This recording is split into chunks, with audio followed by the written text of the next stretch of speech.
BM daily disrupted dose number 24। ये 24 इसलिए है बिकॉज अब सिर्फ 24 दिन बचे हैं हमारा जो नया स्मॉल केस है बीएमडब्ल्यू डिस्ट्रप्टर्स को एंड होने के लिए। और रोज एक ही बात बोलते हैं तो आज फिर बोलेंगे कि बीएमडब्ल्यू डिस्ट्रप्टर्स जो है वो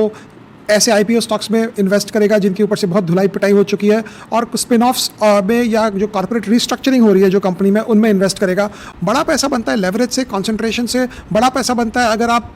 50 कंपनी में एक कंपनी रख ली तो कोई फर्क नहीं रहेगा, लेकिन 10-15 कंपनी में अगर एक कंपनी आपके पास ऐसी हो जो 5 गुना 10 गुना जा रही हो तो वो नीडल हिट करेगा। तो अगर आपके पास ऐसा स्टॉक है जो बहुत उछल कूद कर रहा है, ऊपर से नीचे 40% गिरा, फिर वापस ऊपर आ गया, फिर 30% गिरा, फिर ऊपर आया, तो ये स्टॉक में एक मुसीबत सबसे ज़्यादा ये होगी आपके पास कि आपकी रात की नींद चली जाएगी। आप रोज़ सुबह उठकर यही देखोगे कि यार आज कहाँ खुलेगा, आज कहाँ जाएगा, क्यों गिरा है। और ऑन दी अदर हैंड जैसे पेज इंडस्ट्रीज जब मैंने लिया, and between my buying and selling मेरे को याद ही नहीं है कि कभी भी स्टॉक 20% से ज़्यादा गिरा था, कभी भी नहीं गिरा 20% से ज़्यादा, क्योंकि वो कंज्यूमर स्टॉक था। तो कंज्यूमर स्टॉक्स का ये फर्क होता है, और नॉन कंज्यूमर स्टॉक्स में दूसरा फर्क होता है कि कंज्यूमर स्टॉक में शायद पैसा आपको 2 पैसा कम बनाए, लेकिन आपको पैसा बनाने के लिए स्टॉक के साथ रहना पड़ेगा, और स्टॉक में वॉलेटिलिटी कम होगी तो आप रह सकेंगे, नहीं तो डर के आदमी बेच देगा। आप अगर आप कॉन्टेक्चुअली देखें, वॉरेन बफेट के आप इन्वेस्टमेंट्स देखें, क्या खरीदा उन्होंने, उसने खरीदा अमेरिकन एक्सप्रेस, चलो भाई बैंक खरीद लिया, उसने क्रेडिट कार्ड कंपनीज खरीदा, उसने बैठकर कंज्यूमर स्टॉक्स लिया, उसने बहुत ही ज़्यादा सॉलिड और स्टेबल कंपनीज इसलिए लिया बिकॉज ज़्यादा उछल कूद होता